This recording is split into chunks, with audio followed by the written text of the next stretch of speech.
충만 기도회로 지난 한 주간 동안 모여가지고 기도했습니다. 사실은 성경적으로 하면 열흘을 해야 되죠. 열흘을 기도했을 때 성령이 임했지 않습니까? 근데 우리가 한 주간을 하고 있었는데요, 사실은 기도를 끊임없이 계속해서 여러분들이 하시기를 바랍니다. 오순절 날은 50일째 되는 날을 말합니다. 이 날은 첫 열매를 거두는 날인데요, 구약의 오순절은 명절이었지만 신약의 오순절은 하나님의 현현하신 날인 줄로 믿습니다. 내려오신 날. 그래서 이 땅에 처음으로 제3위 되시는 삼위일체이신데요, 성부 하나님은 구약에 역사하셨고, 성자 예수님은 신약에 역사하셨고, 성령 하나님은 오늘날 역사하십니다. 그래서 제3위가 되는 성령 하나님이 이 땅에 내려오신 날인 줄로 믿습니다. 그러니 구약에서는 그렇게 많은 사람들이 사모했어도 성령이 내려오시는 게 극히 드물었습니다. 어떤 개인에게, 특별한 주의 종에게 성령님이 간혹 임하시지만 전체에게 임하신 건 마가의 다락방에서 처음 일어난 사건이고, 이 땅에 사모하고 원하는 모든 자들이 성령 받기를 원하시는 줄로 믿습니다. 교회 다니고 예수 믿으면 되지 무슨 성령이에요? 교회 다니고 예수 믿으면 구원받지만 어떻게 살아야 되는지, 그리스도인으로 그리스도인답게 살려면 성령 충만을 받아야 합니다. 안 그러면 힘을 공급받지 못하기 때문입니다. 우리 머릿속에 가슴속에 예수 믿고 구원받은 거 모르는 사람 있습니까? 모두 구원받지 않았습니까? 구원이 완전한 목적인 줄 알고 있었죠. 그러나 사도행전에서는, 사복음서에서는 구원받았지만 사도행전으로 넘어가서는 구원받은 사람이 그 이후에 무엇을 해야 되는지 가르쳐주고 있는 줄로 믿습니다. 그 성령이 이제 마가의 다락방에 임하심으로 하늘문이 열리면서 성령의 시대가 도래한 줄 믿습니다. 성령의 시대가 온 거예요. 시대가 달라요. 정권이 바뀔 때마다 법이 바뀌는 것처럼요, 시대가 달라요. 그래서 구약이 마감되고 신약이 시작될 때 세례 요한이 시작하지요. 제사법이 바뀌잖아요. 제사를 드리다가 예배가 되잖아요. 안식일을 지키다가 주일로 바뀌잖아요. 예배로 바뀌었습니다. 시대가 바뀌어요. 자, 예수님에게서 다시 성령님으로 체인징 됐어요. 이것은 예수님은 나와 동행하시면서 예수님이 한계가 있었죠. 한정돼 있었어요. 그래서 나보다 더 큰 일을 성령님이 하신다고 예수님이 말씀하신 것은, 예수님과 함께 할 때는요, 대한민국에 사는 우리들은 예수님을 만나지도 못하고 볼 수도 없었습니다. 예루살렘과 그 이스라엘 근방에만 볼 수가 있었죠. 그러나 성령님은 어떻습니까? 전 세계인 70억이 넘는 모든 인구를 동시에 만날 수 있는 게 성령님인 줄로 믿습니다. 자, 이렇게 물이 이 속에 들어있습니다. 이 속에 들어있는 물이 사실은 밖에 있지만 이 물을 제가 먹습니다. 조금 아까 있던 물은 이 속에 지금 들어가 있습니다. 물과 나는 하나가 되었습니다. 이젠 더 이상 물이라고 말하지 않고 저라고 말합니다. 예수님은 몸이 키가 한 2m 되시니까 30대 젊은 청년이니까 가장 건장한 나이 아닙니까? 그분이 우리 속에 들어오실 수가 없었어요. 손잡고 동행은 하지만. 그런데 올라가시고 내려보내주신다고 약속하신 성령님은 이게 영이시기 때문에 성령의 기름 부음이나 성령의 마심, 호흡하듯이 마심을 통해서 동시에 여러분이 성령이 우리 안에 들어오실 수가 있게 됐어요. 이거는 대단한 사건입니다. 이게 얼마나 기가 막힌 사건인지 알면 알수록 여러분이 참 하나님의 은혜가, 그 사랑이 놀라울 줄로 믿습니다. 그래서 성령이 우리 안에 오시니까 전에는 겁장이었던 베드로가 갑자기 바뀌죠. 그래서 베드로가 막 부인하던 사람이 어떻게 됐습니까? 예수님을 위해서 목숨을 바치는 사람으로 돌격합니다. 하루에 그냥 3,000명, 5,000명씩 회심시키는 역사가 일어납니다. 어떻게 이 사람이 이렇게 바뀔 수가 있습니까? 그 안에 바뀐 거 아무것도 없어요. 그가 갑자기 무슨 학벌이 바뀌었겠습니까? 키가 달라졌겠습니까? 그의 무슨 인격이 갑자기 뒤바뀌었겠습니까? 단 하나, 성령을 받았어요. 마가의 다락방에서 그 성령이 그 안에 들어가니까 이 속에서 믹스가 되는데 이 사람이 달라진 거예요. 베드로가 베드로의 것이 나가는 게 아니라 이 안에 들어가신 성령의 것이 나간 줄로 믿습니다. 그래서 성령 충만은 그리스도인으로서 반드시 받아야 하며, 성령 충만 받지 아니하면 사명 감당할 힘 받지 못해요. 기도하시는 힘도 받지 못해요. 여러분 봉사하고 헌신하고 여러분이 주일 예배를 드리고 이렇게 매 기도에 참석하고 감당할 수 없습니다. 성령의 충만이면 여러분이, 성령은 전도의 영이요 성령의 영이요, 이 성령은 바로 일하는 사역의 영이기 때문에 가만히 있을 수가 없어요. 성령 충만한데 가만히 있다? 그럴 수 없어요. 가만히 있을 수가 없어요. 이 내 머리 위에, 그 비유로 성경은 말합니다. 내 머리 위에 숯불이 떨어지면 가만히 있겠느냐? 여러분 머리에 숯이 떨어져, 불이 뻘겋게 달아오른 숯불이 떨어졌다면 아 뜨거워 그러겠습니까? 아 뜨거 팔딱팔딱 뛰지 않겠습니까? 무브먼트, 생명운동이 막 일어나는데 성령의 충만함이 임하면 가만히 있을 수 없다는 거예요. 긍정적인 사고로 바뀌며 사람을 살리는 사역에 뛰어들어가게 되는 줄로 믿습니다. 성령의 시대는 똑같이 120명이 한 군데 있다가 전부 받았는데, 초대교회는 어떻게 출발했습니까? 120명이 성령 받으면서 그게 교회가 출발이 되었는데 120명이 전부 나가는 거죠. 전부 나가서 복음을 증거하는데, 오늘날 그 120명으로 출발해서 2000년 만에 전 세계 70억이 넘는 인구 가운데 22억 명, 지구상의 3분의 1이 하나님을 아버지라 부르는 주님의 백성이 된 줄로 믿습니다. 어마어마한 사건입니다. 교회를 개척해서 10년이 돼도 20년이 돼도 20명, 30명을 넘지 못하는 교회가 얼마나 많은지 아세요? 성령에 충만한 사람들이 모인 교회는요, 그대로 있지 않아요. 멈춰 있지 않아요. 전도하지 않고는 견딜 수 없는 마음을 갖고요, 기도하지 않고는 견딜 수 없습니다. 그 뜨거운 마음이 주님의 마음과 가깝기 때문에 하나님의 마음을 생각해서 내가 좌절하고 가만히 있을 수 없는 것입니다. 그래서 우리가 이 성령 강림 주일 한 주간만 기도하는 것이 아니라 언제나 성령 충만을 위해서 사모하고 기도하셔야 될 줄로 믿습니다. 그래서 오늘 본문 중에 읽어보면 내가 큰 일을 행하는도다. 이 큰 일은 무슨 일이냐? 여러분 가정의 가장 큰 일은 잔치, 초상, 대소사라고 하죠. 그걸 큰 일이라고 할 거예요. 성령님을 보내시고 큰 일이 일어날 것이라고 했습니다. 내가 이 큰 일을 목도하도다, 내 큰 일을 보도다. 큰 일이 뭐냐면 교회가 세워졌다 이 말입니다. 그 전에 성전 하나 딱 있었어요. 근데 예루살렘을 출발해서 안디옥 교회, 빌립보 교회, 로마 교회, 에베소 교회, 라오디가 교회, 교회가 100여 교회가 세워집니다.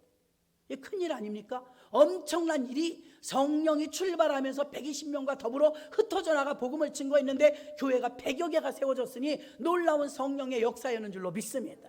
이게 큰 일이었어요.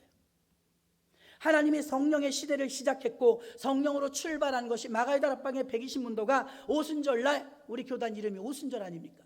오순절날 성령이 임해서 그 폭발적인 성령의 능력을 가지고 내 능력을 버리고 주님의 능력으로 사용한 것이 교회가 세워졌다 이 말입니다. 또 하나님은 이 세상의 역사를 주관하시는데 이방 나라의 권력도, 엄밀히 따지면 주변에 있는 중국이나 일본이나 북한이 우리는 한 분도 그냥 마음 편하게 살 수 없도록 전쟁이 종전되고 나서 70년 동안 계속 위협을 받고, 언제 전쟁이 날지 몰라서 60만 명의 군인들이 가갖고 계속 우리 젊은이들이 초소 지키고 나라를 이 방위태세 갖추고 안보를 위해서 노력하는 이 모든 이유도 북한이 쳐들어올까 봐 아닙니까? 그러나 하나님께서는요, 김일성을 들어 쓴 것도, 일제의 압박을 받게 한 것도, 중국에게 언제나 우리가 저자세로 살았던 모든 지난날의 역사도 모두 하나님이 대한민국을 쓰시기 위해서 주변 국가도 쓰신 줄로 믿습니다. 정치를 할 때 대통령이 내 마음에 들지 않고 하나님 뜻대로 하지 않는다 할지라도 그것마저도 하나님 뜻 안에 있음을 아시기를 바랍니다. 내 주변에 있는 모든 사람들도, 이 세상의 나라들도 주님이 역사를 위해서 쓰신다는 걸 아셔야 될 줄로 믿습니다. 또는 하나님은 주변의 환경을 통해서 이스라엘 백성들을 하나님의 선하신 뜻대로, 하나님은 언제나 선한 능력으로 인도하십니다. 내가 머리 위에 계획을 세워가지고 이렇게 갖고 내가 앞길을 이렇게 가야 되겠다, 이렇게 치밀한 계획을 세우는 것이 아니라 하나님은 언제나 모두에게 다 좋게 선한 능력으로 사용하십니다. 악한 방법을 쓰지 않습니다. 그래서 선한 능력으로 복음이 퍼져나가고 선한 능력으로 여러분의 문제가 응답받기를 주의 이름으로 축원합니다. 이스라엘 민족들은 온 땅에 살고 있으면서 모든 민족들과 더불어 살고 있었습니다. 그러나 한 번도 편하게 살지 못했습니다. 우리나라 인사가 안녕하세요, 외세의 침략을 900번 이상 받았던 우리나라는 안전한 적이 없었어요. 그러다 보니까 우리가 안전에 대한 위협과 불안함을 느끼고 있으니까 언제나 인사가 안녕하세요, 밤새 안녕하셨습니까? 언제 전쟁이 날지 모르니까요. 근데 지구 저 반대편에 똑같은 나라가 하나 있었으니 이스라엘입니다. 그 나라도 인사가 안녕이에요. 샬롬. 이게 안녕이란 뜻입니다. 거기도 우리보다 더 많은 전쟁을 치렀습니다. 거기도 안녕이 너무 그리운 거예요. 샬롬이 너무 그리운 거예요. 그래서 전 세계에서 인사를요, 굿모닝, 잘 잤니, 좋은 아침 이렇게 인사해야 되는데 우리나라하고 이스라엘은요, 안녕 아니에요. 안녕, 평안하냐 이 말이에요. 얼마나 힘들었으면. 그러니 하나님께서 지구 반대편에서 예수님이 탄생하시고 지구를 반바퀴 돌아서 이 대한민국에, 하나님이 이스라엘과 대한민국을 보면 비슷한 게 너무나 많아요. 백이 민족도 똑같고요, 남북이 갈라진 것도 똑같고요, 전쟁을 많이 치른 것도 똑같고요, 또 하나님이 들어 쓰시려는 선교 한국, 선교 이스라엘로 쓰는 사명도 똑같아요. 아멘.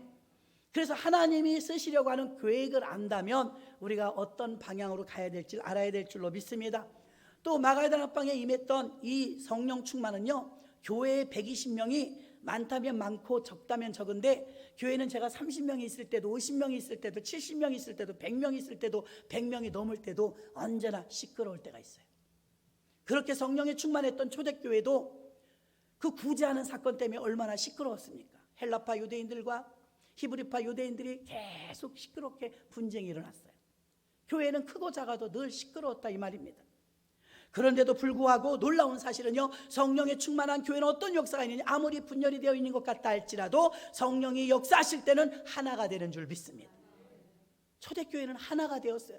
120명이 똑같이 누구에게 맞췄느냐, 나에게 맞춘 게 아니고 너에게 맞춘 게 아니고 성령님께 맞춘 줄로 믿습니다. 그러니까 성령 안에서 하나 되었다 이 말입니다. 교회가 그렇게도 하나가 안 되는데 성령 충만하면 하나 돼요. 그래서 기도하고 여러분이 기도를 통해서 성령 충만 받으면 나도 모르게 교회가 하나 되는 것을 느끼게 될 줄로 믿습니다. 그래서 그들과 모인 곳은 다 함께 있는 곳인데 그것이 바로 교회입니다. 성령의 말하게 하심을 따라 다른 방언으로 말하기를 시작하니라. 바로 이렇게 성령의 말하게 하심을 따라. 왜 시험에 들고 자꾸 어려움을 겪느냐, 내가 하고 싶은 말을 하고 내가 고집하고 싶은 말을 하니까. 그런데 초대교회는 성령의 말하게 하심을 따라 말했대요. 내 말을 한 게 아니라 성령이 하라고 하는 말만 한 거예요. 예수 믿어야 됩니다, 기도하셔야 됩니다, 집사님 승리하셔야 됩니다. 성령의 말하게 하심을 따라 말해야 되는데 김 집사가 이랬대, 박 권사가 이랬대. 사람의 말로 움직이는 교회는 분열되고 시끄러울 수밖에 없습니다. 누가 뭐라고 했느냐가 중요한 게 아니라 하나님이 뭐라고 하셨느냐가 중요한 줄로 믿습니다.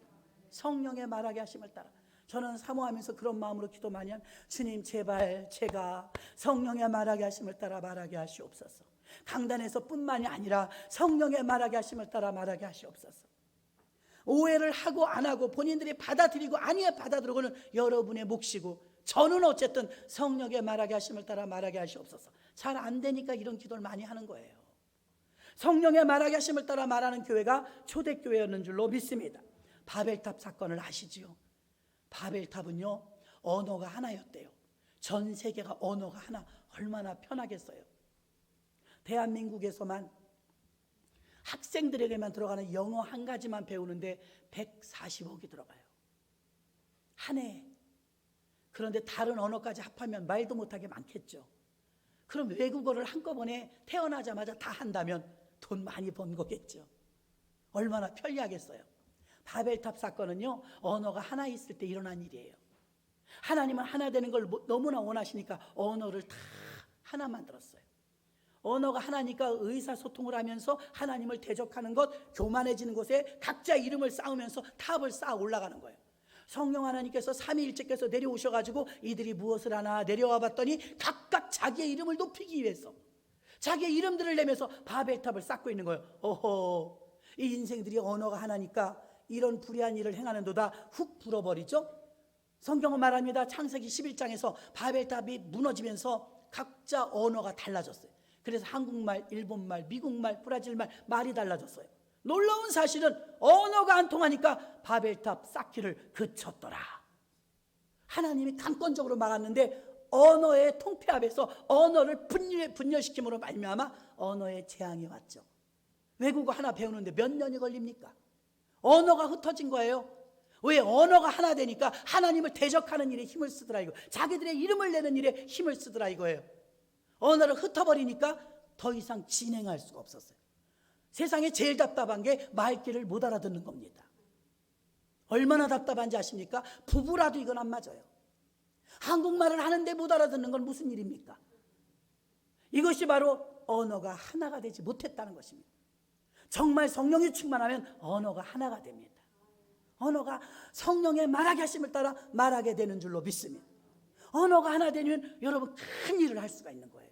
내 이름을 내는 게 아니고 주의 영광을 위한 일이라면 전도하고 하나님 나라에서 헌신하고 봉사하고 교회가 부흥하고 발전하고 우리 집에 세워지고 하는 모든 일들이 언어가 하나 되고 마음이 하나 되면 언어가 하나 될 수 있기 때문에 이게 말귀를 알아듣고 서로가 아하면 어하고 알아듣고 하나가 되니까 좋은 일도 으쌰으쌰 하면서 우리나라 속담처럼 종이 한 장도 백지장도 맞들면 낫다. 아멘. 힘든 일이었는데 힘들지 않게 이길 수 있는 것은 아무리 사업이 어렵고 힘들어도요, 실패를 했어도요, 진짜 실패는 무엇입니까? 마음이 다 분산돼 버리는 건 이건 재앙입니다. 근데 대부분은 고난과 고통을 겪으면 어떻게 됩니까? 마음이 오히려 모아져요. 자, 교회 역사를 보면요, 2000년 동안 로마를 통해서 얼마나 압제를 받았습니까? 네로 황제는 최악의 왕이었습니다. 네로 황제를 통해서 그 유명한 사도 바울도 목베임 당했고요, 베드로도 십자가에 거꾸로 매달렸으니 악인 중에 악인은 아마 이 로마의 황제들일 것입니다. 그 중에 최고는 네로 황제예요. 이렇게 못된 네로 황제, 이렇게 엄청난 고난과 핍박을 줬던 네로 황제, 놀라운 것은 왜 네로 황제가 자기가 스스로 죽습니까? 아무리 죽여도 기독교가 안 없어지는 거예요. 아무리 이들을 순교시켜도 웃으며 죽는 거예요. 그래서 미쳐버립니다. 자, 이렇게 기독교가 특징이 무엇이냐면 핍박을 가하면 가할수록, 고난을 당하면 당할수록 기독교는 더 부흥한 걸 믿으시길 바랍니다. 어려우면 더 무릎을 꿇는 거예요. 어려우면 하나님의 백성이 더 많아지고 더 부흥해요. 사도행전 교회가 쉬웠는지 아십니까? 지금처럼 시원하게 에어컨 틀고 환경 좋고 성경책을 들고 와도 누가 뭐라고 하지 않고, 아니요, 사도행전 교회는요 목숨 걸고 교회 가야 돼요. 추례를 당하면요 불이익이 얼마나 많은지 모릅니다. 그런데도 교회를 와요. 이때 교회를 다닌다는 건, 예수를 믿는다는 건 쉽지 않았어요. 그럼에도 불구하고 교회는 핍박을 가하면 가할수록, 로마의 핍박과 어려움을 겪으면 겪을수록 교회는 더 부흥했고, 더 아이러니한 게 무엇이냐, 로마인이 예수님 죽였죠. 로마의 식민지였죠. 근데 예수님이 죽고 300년도 지나지 않아서 로마가 기독교 국가가 됩니다. 그 로마가 그렇게 기독교를 핍박했던 그 로마와 네로 왕자의 후예들이 어떻게 했느냐, 지금 성지순례 가면 얼마나 많은 교회가 있는지 아세요? 겟세마네 가면 겟세마네 교회, 주기도문 했던 곳은 주기도문 교회, 팔복 산상순이 있던 곳은 팔복 교회, 가는 곳마다 뭐 가나 혼인잔치 가면 가나 혼인잔치 교회, 예수님이 눈물을 흘린 곳은 여기 통곡교회. 여러분 성지순례 한번 가보시면 교회가 얼마나 많은지 모르는데, 그 교회가 뭐 매주일마다 예배 드리기 위해서 지은 교회라기보다 기념교회예요. 그 많은 교회들이 얼마나 아름답게 지은지 아세요? 여러분 달력의 그림들 많이 보셨잖아요. 교회가 궁궐처럼 아름답습니다.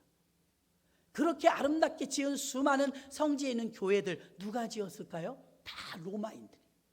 자기들이 예수님 죽여놓고, 자기들이 예수 믿는 사람 죽여놓고, 엄청난 핍박을 가해놓고, 세상에 300년도 지나지 않아서 콘스탄틴 황제 때부터 그의 어머니 헬레나 황후가 기독교를 받아들여 회심하고 엄청난 성령 충만을 받습니다. 얼마나 예수님 죽인 자기네 조상을 회개했는지. 지금도 예수님 탄생하신 교회를, 세계에서 모여드는 성지순례객들이 예수님이 탄생하신 마국간 교회를 왜 안 가보겠어요? 가보지요. 거기 들어가는데 참이 얼마나 성령의 사람인지 보십시오. 전 세계 아무리 키가 작다 할지라도 1m도 안 되는 사람은 없을 거예요. 예수 탄생 교회 들어가는 입구는 문이 1m예요. 왜 1m로 만들었어요? 교만하면 못 들어간다 이거예요. 헬레나 황후가 머릿속에 그걸 넣고 그렇게 설계를 한 것입니다. 인생들아 교만하면 주님을 못 본다. 머리 숙이라. 서양 사람들은 우리보다 키가 더 크죠? 거기를 지나가다 보니까 고개를 숙이니까 들어갈 수 있었는데, 요 우회가 벤질벤질 하도 많은 사람이 부딪혀갖고 오랜 역사 동안, 그러니까 그럼에도 불구하고 부딪히는 사람이 그렇게 많았던 거예요. 사람들은 낮아져야 예수님을 만날 수가 있는 줄로 믿습니다. 그렇게 헬레나 황후를 통해서 곳곳에 교회를 짓는데, 그 많은 교회를 그 로마가 정부 예산으로 지으면서 어떻게 했습니까? 자기네가 예수님을 죽여놓고 예수님을 찬양하는 교회들을 곳곳에, 아주 승천하신 곳은 승천교회, 가는 곳마다 교회가 없는 곳이 없어요. 그래서 우리가 가면 볼만한 것도 있고 기념하며 거기서 눈물도 흘리고 하는 것입니다. 얼마나 그거를 지극정성으로 지었는지 겟세마네 동산 기념교회 가면 교회 안에 여러분처럼 의자가 있는 게 의자 한 개도 없어요. 가운데 크게 돌멩이 하나 있어요. 큰 돌. 겟세마네 틀이라고 하는데요. 이 겟세마네라는 뜻은 기름 짜는 틀이란 뜻입니다. 예수님이 그 바위 위에서 땀방울이 핏방울이 되도록 기도한 그 바위가 지금도 있어요. 겟세마네 기념교회는요, 그 바위 하나 있어요. 사람들이 올라갈까 봐 가드라인 쳐놨죠. 그러면 가드라인 밖에서 들어가면서부터 벌써 조명이 어두침침한 데다가 조명 하나만 놓고 음악만 간간히 흘러요. 들어가는데 왜 이렇게 어두워 하고 들어가는데 문에 딱 들어가는 순간 엄숙함이, 여기저기서 전 세계에서 모인 사람들이 우는 소리는 똑같더만요. 흑흑흑흑흑 다 우는 거예요. 여기서 우리들을 살리기 위해서 이 바위 위에서 그렇게 밤새도록 피를 흘리셨구나. 예수님이 우리의 생명을 살려내시려고 이곳에서 그 밤이 얼마나 길었을까. 자신의 몸부림을 지면서 그곳에서 진을 짜고, 겟세마네라는 기름 짜는 틀인데 자신을 짜내서 그 피를 흘려 우리를 살려내시고자 이 잔을 내게서 옮기시옵소서 하다 어떻게 됩니까? 그러나 나의 원대로 마옵시고 아버지의 뜻대로 되기를 원하나이다. 그 겟세마네 동산 교회는 가면 다 울어요. 머리가 노란 사람도, 피부가 까만 사람도, 우리같이 누런 사람도 들어가면 한마디도 못하고 헉헉헉헉 우는데, 야, 우는 소리는 외국말이 없구나.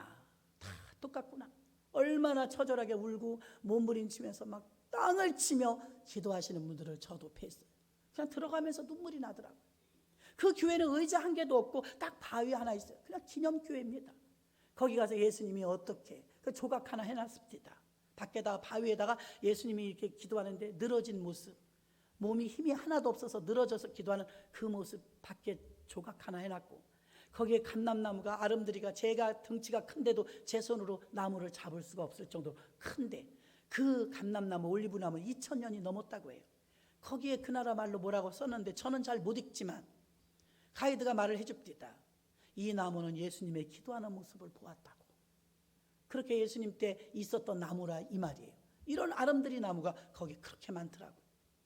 여러분, 이렇게 로마라는 나라가 기독교 국가가 돼서 자기들이 무너뜨린 그 민족에 곳곳에 교회를 세우면서 회복시킨 줄로 믿습니다. 이게 누구의 역사입니까? 바로 성령님의 역사인 줄로 믿습니다. 이렇게 하나님께서는 역사를 하셔서 교회가 하나 되게 하셨습니다. 교회를 세우셨습니다. 그리고 새 역사가 시작되는데 새로운 시대를 도래하게 하신 줄로 믿습니다. 그리고 곳곳에 교회가, 백여 교회가 세워지면서 성령은 창조의 영으로서 교회가 세워짐으로 전 세계 그저 자신들의 모습은 드러나지 않고 오직 예수님의 모습만 드러냈던 주님의 교회들이 곳곳에서 세워진 줄 믿으시길 바랍니다. 진리의 영이 임하심으로 말미암아 진리로 세워진 교회들이 우뚝우뚝 세워졌습니다. 세워진 교회들은 무엇을 합니까? 예수님이 하셨던 사역을 그대로 하는데, 이제는 예전에는 예수님이 하셨던 일을 지금은 교회가 하는 줄로 믿습니다. 말씀을 가르치는 일, 주께로 인도하는 천국 복음을 전파하는 일, 기도하는 일, 모든 일을 지금은 누가 하느냐? 교회를 통해서 하시는 줄로 믿습니다. 그래서 교회를 통해서 지금도 복음이 전파되어지는 모든 과정을 우리가 알 수가 있습니다. 오늘 본문에서는 그 초대에 일어났던 성령의 마가다락방에 임했던 엄청난 사건을 말씀하고 있는 것입니다. 에베소서 4장 3절로 6절에도 보니까 평안에 매는 줄로 성령이 하나 되게 하신 것을 힘써 지키라.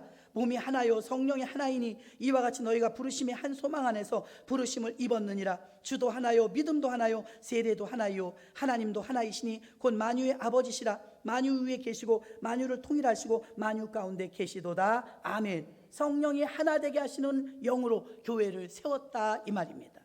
여러분, 우리는 지난 한 주간 동안 성령 충만을 받으려면 안수받고 말씀 듣고 회개하고 또 기도하고 사모하고 이럴 때 성령의 충만을 받는다고 했습니다. 자, 우리 성령님을 우리에게 보내주시기 위해서, 동행하시던 예수님이 우리 안에 넣어주시기 위해서, 물론 회개하고 기도하고 안수하고 이런 일을 통해서 성령이 임했고 모였을 때 성령이 임했지만 그보다 전제된 조건이 있었으니 너희는 몇 날이 못되어 성령을 선물로 받으리니 예루살렘을 떠나지 말고 기다리라. 첫 번째는 약속의 말씀 때문에 성령이 임한 줄 믿습니다. 진짜 실질적인 이유는 또 있습니다. 성령이 임하시려면, 잘 들으셔야 됩니다. 성령이 임하시려면 예수님이 우리에게 성령을 주시기 위해서는 과정이 있었어요.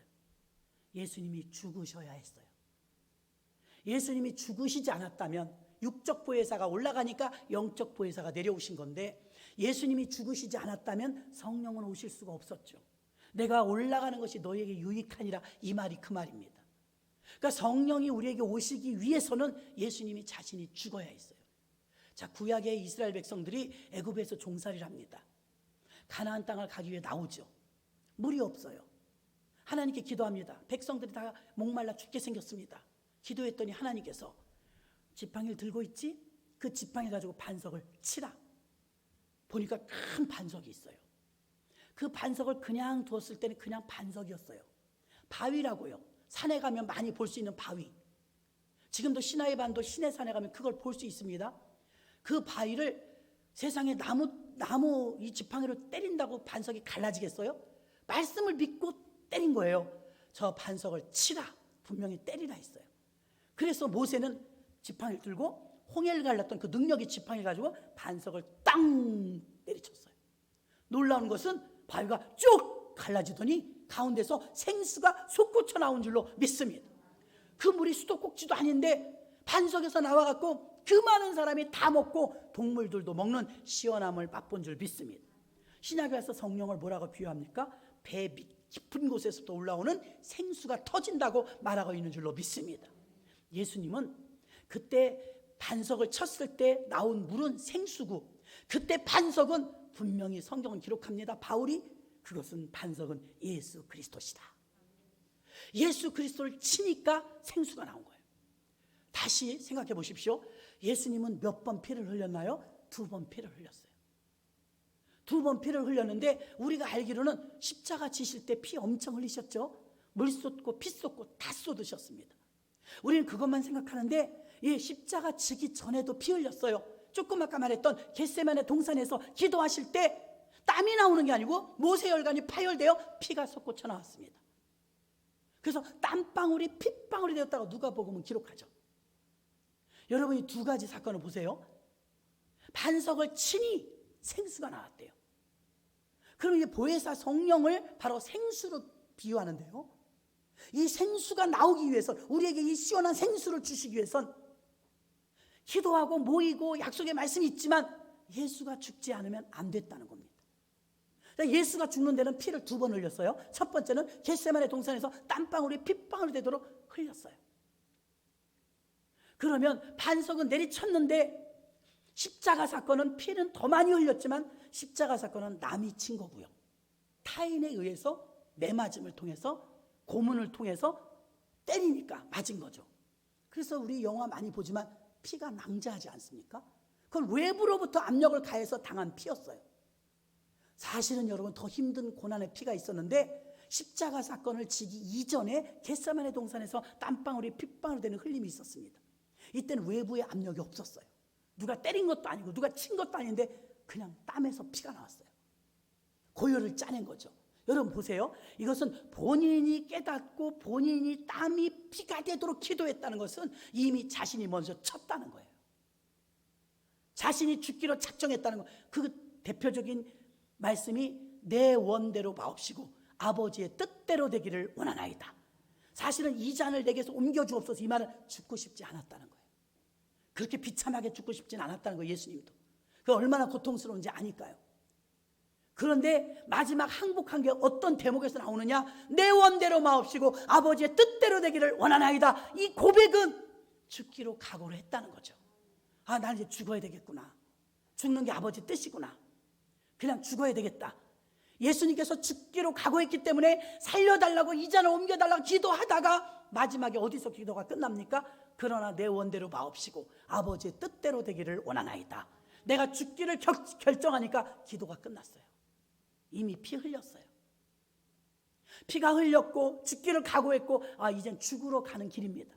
다음 날 예수님은 모진 고문과 핍박과 매맞음과 조롱으로 말미암아 뻘거벗겨진 상태에서 혈흔이 낭자해져 피를 철철 흘리고 마지막 6시간 동안 대롱대롱 십자가 매달려 죽으셨죠. 여러분, 우리는 성령 충만을 받는데 해산하는 고통이 따른다고 했습니다. 가만히 잠자다 성령 받는 사람 없습니다. 시장 보러 갔다 쇼핑하다 성령 받는 사람 없습니다. 닷새 동안 기도했지만 성령 충만 못 받은 분도 있을 것입니다. 성령 충만은 그리 쉽게 주진 않습니다. 성령 충만을 사모하고 성령이 어떻게 내게 오셨는지 알아야 여러분에게 들어가실 줄로 믿습니다. 성령은 죽어야 오셔요. 자, 보세요. 내가 거룩하니 너희도 거룩하라. 예수님의 사건을 보니까 예수님은 2번의 피 흘림이 있었는데 겟세마네 동산에서 먼저 자기가 죽기로 각오했어요. 이제 결정을 했어요. 내가 죽기로. 그래서 피가 흘렀습니다. 이미 십자가에서 죽은 사건은 육신의 이 공격은 가해도 마음은 건들 수 없었죠. 이미 이 마음속에서 결정은 언제 됐습니까? 겟세마네 동산에서 벌써 끝난 거예요. 겟세마네 동산에서 결정이 끝났기 때문에 다음날 십자가를 능히 질 수 있었는 줄로 믿습니다. 겟세마네 동산에서 도망간 제자들은 그 십자가 지는 자리에 한 명도 오지 않았습니다. 여러분, 먼저 기도해서 승리해야 될 줄로 믿습니다. 외형적인 모습으로 예배드리는 모습으로 승리하는 게 아니라 여러분이 이 자리에 오기까지는 마음의 갈등도 있을 것입니다. 많은 사람이 지금 안 가는데 여러분, 예수님 벌써 하나님하고 관계에서 벌써 끝냈어요. 어떻게 끝냈어요? 죽기로. 반석이 탁 잘라지니까, 반석이 깨지니까 생수가 솟구쳐 올라온 것처럼 예수님이 죽으시니까 우리에게 성령이 오실 수 있었던 것입니다. 예수님이 죽은 사건도 모르고 그 뜻을 알지도 못하는데, 성령 알지도 못하는데 주시겠어요? 성령은 하나님이십니다. 그 거룩하신 하나님이 어떻게 내게까지 도착하시는가, 어떻게 나 같은 사람에게까지 그 하나님이 들어오시는가. 주님이 죽으시기를 작정하셔서 겟세마네 동산에서 피 흘리셨고, 또 고문과 핍박을 받아 이 십자가의 압박을 통해서 이 육신의 생명이 다하여 죽었습니다. 그렇게 죽고 나서 딱 부활하시고 나서 열흘 만에 기도했던 그들에게 오순절날 딱 맞춰서 성령이 임하는데, 그들이 성령을 받을 때 예수님의 그 핏값으로, 예수님의 죽으심으로 자신의 반석이며 내가 이 반석에 내 교회를 세우리니, 자신이 반석인데 자신을 깨뜨려서 우리에게 주신 겁니다. 자신을 깨뜨려서 우리에게 성령을 선물로 주신 것입니다.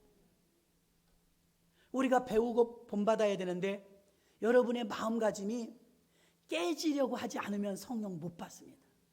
요즘은 뭐 내적 치유니 뭐 상담이니 하면서 계속 보살피고 돌보고 막 달래고, 제가 그 전공을 한 사람인데 그 공부를 끝까지 가다간 인본주의로 빠지겠더라고요.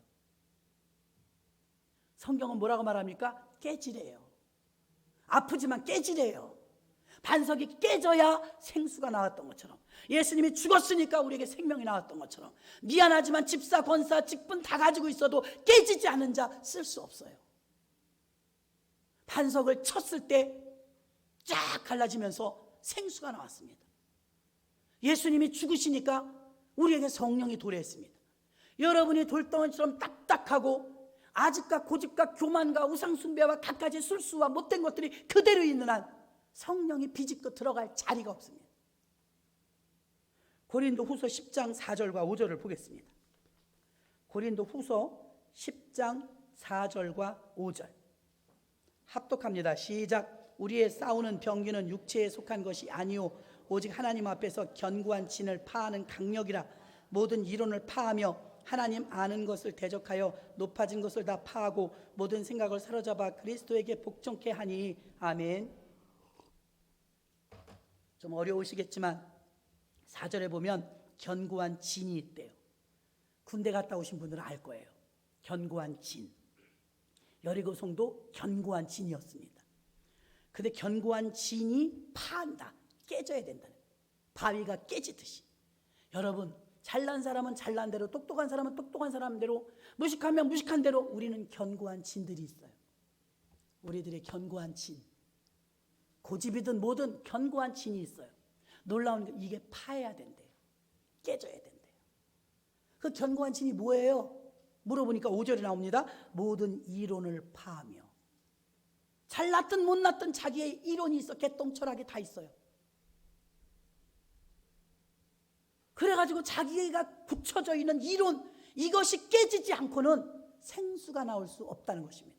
하나님이 좀 들고 쓰고 싶은데 쓰지 못하는 사람 왜 못 씁니까? 똑똑한데 잘났는데 하나님에 대한 경험도 많고 모태신앙이고 더 나아가서는 오래 예수 믿었고 직분도 높고 그런데도 하나님이 못 쓸 때가 있어요. 깨져야 쓰죠. 안 깨져요. 어떤 거 견고한 진이 있어요. 이 견고한 진은 이론이에요. 자기가 가지고 있는 지식이에요. 자기가 가지고 있는 학문이에요. 못 배웠어도 고집이라도 있습니다. 이런 이론을 깨뜨려야 하나님의 생수를, 성령의 충만함을 맛보게 될 줄로 믿습니다. 왜 성령 충만이 안 돼요? 안 돼요. 진을 파하십시오. 여러분의 진을 파해야 돼요. 그 진이 파해지지 않고는 생수를 맛볼 수가 없다는 것입니다. 가끔 여러분, 첫 번째 겟세마네 동산에서는 스스로 가서 기도해서 스스로 땀방울이 핏방울이 된, 그러니까 내가 깨달은 거예요. 예수님 스스로가 기도하면서 하나님 뜻대로 순종한 건데 십자가 사건 두 번째 피는 틀려요. 남이 때린 거예요. 외부의 압력을 가해서 죽은 거예요. 그럼 여러분, 때로는 내면의 갈등으로 아무도 뭐라고 안 하는데 나를 훈련할 때가 있어요. 그럼 그때 기도하면서 몸부림칩니다. 하나님 내게 물을 주셔야, 비를 주셔야 살지. 답답해서 죽겠나이다. 갈급합니다. 그러면서 몸부림치며 기도하다 보면 생수를 만날 줄로 믿습니다. 외부로부터 오는 게 있어요. 김권사, 박권사 때문에 못 살겠네. 김 집사가 나를 왜 자꾸만 깐대? 왜 나를 못 잡아먹어서 안달이야? 성경에 보니까 다윗이 그런 말 했어요. 하나님, 나는 왜 이렇게 인복이 없어요? 사람들이 왜 나를 다 공격해요? 왜 인생의 자막대기가 나를 대적합니까? 성경에 보니까 물질의 막대기, 건강의 막대기, 자녀의 막대기, 인간관계의 막대기, 인생의 막대기, 이런 막대기들이 막 두들겨 패요. 자식의 막대기 아프죠. 어찌하여 저 자식이 나를 이렇게 피눈물 나게 흘리게 합니까? 그 막대기입니다. 나를 깨트려야 되니까. 물질의 막대기, 어찌하여 내게 물질의 고통을 이렇게 당하게 하시나이까? 그게 지금 나를 때리는 거예요. 어찌하여 김집사 나를 못 잡아먹어서 안달입니까? 감사하십시오. 감사. 제가 요즘에 그래요. 하나님, 아무개가 어쩌고 저쩌고, 아무개가 어쩌고 저쩌고. 하나님 감사해요. 옳습니다. 옳아요. 그로 인해서 내가 가난해지니 감사합니다. 그로 인해서 내가 돌아보게 하시니 감사합니다. 여러분에게 왜 하나님이 보낸 도구를 내쳐요? 하나님이 여러분에게, 여러분을 깨뜨려서 생수를 주려고 여러분 주변에 두고 그랬는데 여러분은 깨닫지 못하고 김집사가 어쩌고 저쩌고 박관사가 어쩌고 저쩌고 왜 자꾸 피하고 도망가고 그래요? 그 사람이 나를 건들고 사람이 어렵게 하면 다윗처럼 왜 인생의 자막대기가 나를 이렇게 괴롭게 하나이까? 나는 누가 안 건들면 괜찮은데 자꾸만 건듭니다. 왜 건들겠습니까? 깨지라고, 생수 주시려고, 성령의 충만함을 주시려고 작업하시는 것입니다. 억울하죠. 속상하죠. 인간적으로 받아들이면 답이 안 나옵니다. 영적으로 받아들이면 고마운 사람입니다. 저 사람이 아니면 내가 기고만장할 텐데, 저 사람이 저러지 않았으면 내가 지금 얼마나 교만할까? 저 사람이 아니면 내가 지금 낮아질 수 있을까? 박수 받는 자리에서 얼마나 내가 우쭐할까? 그러나 저 사람의 말 한마디 때문에 내가 발목이 잡히는구나. 저 사람이 나를 치받느라고 내가 이렇게 아무 소리도 못하는구나. 여러분, 사람들을 통해서 오는 갈등은 이 다윗이 말한 것처럼 인생의 자막대기요, 하나님이 여러분을 성령 충만 주시려고 여러분 주변에 보낸 도구인데 왜 자꾸 밀어내십니까? 그냥 받아들이십시오. 자꾸 아웅다웅 변명하지 마시고, 그래요, 나 때문이에요, 그랬군요, 내 잘못이에요, 깨닫게 해줘서 고마워요. 그렇게 한번 기도해 보십시오. 하나님이 얼마나 기뻐하시는지. 여러분 속에서 생수와 같은 성령의 충만함을 맛보게 될 줄로 믿습니다. 안타까워요. 저도 무지 그랬거든요. 억울할 때 많죠. 속상할 때 많죠. 왜 이런 일이 있습니까? 내가 뭘 잘못했습니까? 별별 소리 변명 다 해도 시원하지 않아요. 아무리 사람 붙들고 별 변명을 다 해도 시원하지 않아요. 왜? 하나님의 주시는 이 훈련은 하나님의 목적이 달성될 때까지 합니다. 그러니까 병명 없이 나오는 병, 그 질병을 통해서 하나님이 성령 충만 주시려고 하는 건데, 병원만 다니고 의사 말만 듣고 사람 말만 들으니까 이게 자꾸 더뎌지는 거예요. 분명히 힘들고 아픈데 병원에 가면 병명이 없습니까? 이건 하나님이 계획하신 뜻이란 걸 아시기를 바랍니다. 오늘 새벽에 오신 분들에도 말했잖아요. 앞에 갑자기 안 보인 목사님 얘기했잖아요. 다 하나님의 뜻이 있는 거예요. 깨닫고 나니까 그날로 보이게 됐다 이 말입니다. 갑자기 눈이 안 보이다가 우리에게 몸에 질병이 있는 분, 질병의 막다기가 온 거예요. 질병 때문에 가난해지지 않습니까? 혈기왕성한 사람이 혈기 못 부리지 않습니까? 하나님은 지금 성령을 부어주시려고 다듬고 계시는 중인 줄로 믿습니다. 어떤 사람이 나를 몹시 괴롭힙니까? 스트레스 받게 합니까? 스트레스 받지 마십시오. 왜요? 하나님이 나한테 막대기를 보내셨구나. 막대기를 보내심으로 예전에 저는 초등학교 다닐 때 구구단을 2학년 때 못 외웠던 것 같아요. 지금도 제가 잊어버리지 않는 거 보면 그때 아팠나 봐요. 망신당하고 구구단 못 외웠다고 손바닥 내밀고 그땐 단체도 많이 맞았어요. 선생님한테 그 애들 보는 앞에서 전체가 맞을 땐 덜 창피했는데 두 번째 못 외울 땐 못 외운 아이들만 나오라 해서 손바닥 내밀고 때린, 그때 제가 얼굴이 화끈거리고 얼마나 창피한지 책받침을 들고 갈 때도 올 때도 집에서도 달달달 외워서 다음날 학교에 왜 구구단 외우라고 안 하시지? 이제 외우니까요. 왜 구구단 외우라고 안 하시지? 그랬던 기억이 지금도 나요. 매 맞았더니 구구단 외워요. 여러분, 우리가 아프죠? 괴로워요. 왜 그런 말을 저 사람이 나한테 하지?